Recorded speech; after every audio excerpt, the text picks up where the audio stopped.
Welcome to video 20 video vent of the Rosmer and John Su video battleathon inspired by Gary Vaynerchuk. Today I'm going to talk about an interesting theory, I guess. It's kind of like an airy fairy theory, but I've seen enough examples of it in real life to show that this theory is actually pretty solid, and from what I found is it really helps. Well, it really helped me get through life a lot simpler, especially through negative things in your life, like growing up and stuff.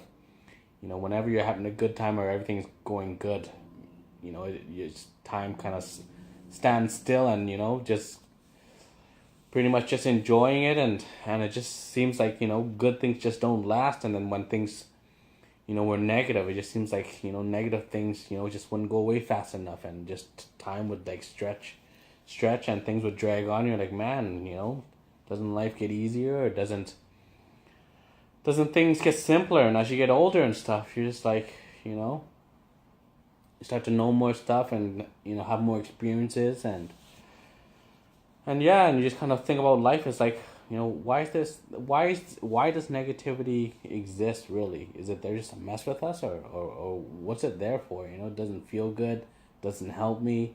Why is negativity there? Right? And then when I've learned from this one speaker, Dr. John Demartini, who had actually taught me a lot about, I guess, the philosophy of life, he taught me about an idea called the Law of Three. And the Law of Three, which is my interpretation from his teaching, is that in life, there's going to be the good, there's going to be the bad, and then there's going to be, I guess, what we call the neutral, neither good nor bad. And, as we grow up in life, especially when you're younger, all you really know about is the good stuff, because you have your parents and stuff, kind of insulating you from real life. And as you grow up and you get into the real world, you start to realize, like, wow, there's a lot of negative stuff, that I never knew about existed, because my parents always kind of took care of everything, right?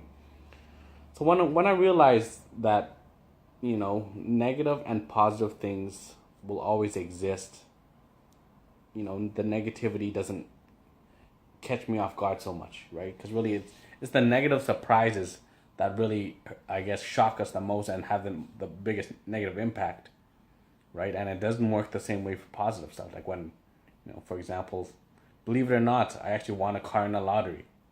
Couldn't even believe it, right? But that joy was short-lived. I was like, oh yeah, so happy at first. I was just dancing in the living room thinking, yeah, oh, that's awesome. Thank God it's not a sunfire, right?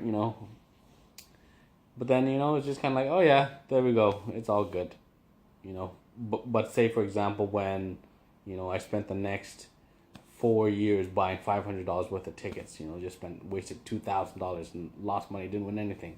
That negative effect has lasted many years up until this day. I don't buy lottery tickets anymore because I don't want to waste my money. To me, losing money hurts a lot more than winning money. So when I realized that, okay, negative and positive things will always happen and that they always exist, negativity doesn't shock me.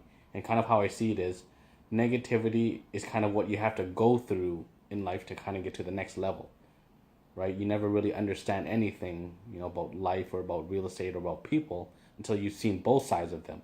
Once you've seen both sides of, a real estate market, then you really know how a real estate market is. So you don't get all scared of down markets, or all happy when things are booming, right? Your emotions are a lot more stable.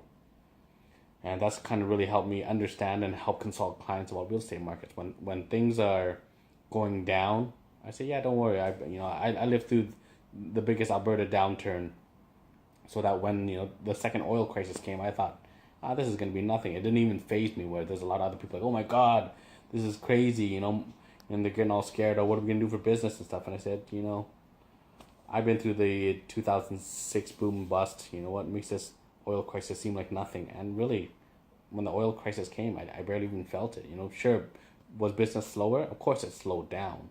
But emotionally, I was far more stable, because I experienced the negative downturn of the market in 2006.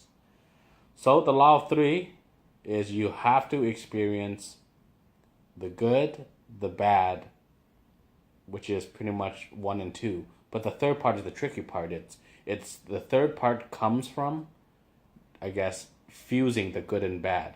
So it's kind of like, oh yeah, this is good and bad, or what you thought was good and bad about something. And then as you start to kind of experience the good and bad, you realize it's actually not that good or that bad.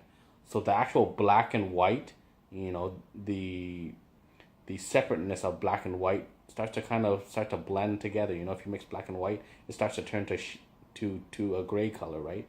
And you're like, you know what? Real estate cycles, it's part of the business. What goes up must come down.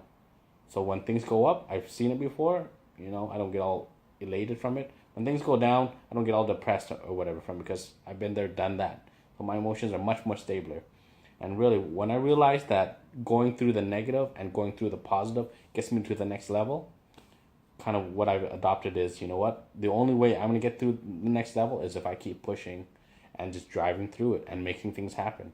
And as things happen, I get more data and information and experiences to reflect upon, and my life changes. And ever since I adopted this law of three of, going through, levels 1, 2, 3 to get to the next level, my life each year has dramatically been changing. Not for the better or worse, because with every joy comes a sorrow. But as I also know, the bigger the sorrows I can deal with, the bigger joys I can actually also experience. My life's been getting incrementally better and worse. So net gain of kind of nothing, but in my mind, honestly, having really, profound experiences in life and as a human being, as a result of going through more serious and traumatizing experiences, which I kind of enjoy in a really sick and twisted way. But there's something so satisfying and so self-affirming about being able to deal with negative situations. And yeah, when you see your life changing at such a rapid pace, there's a level of engagement and connection to your life, to your own thoughts, that you never really thought you could ever have or even imagine. So yeah, law of three. I think it's really important to kind of see it, negativity as part of life, not as something to avoid, but something that you got to go through, right? And then life, and it's just kind of what I'm saying. It's just one of those things you need to do and try, right? You can't really think things through. You can't think love through. You can't think failure through. You can't think success through. It's something you have to personally experience it and reflect upon to make it your own. So hopefully, you check out the law of three, and yeah, we'd love to hear some feedback. Like the page, share the videos.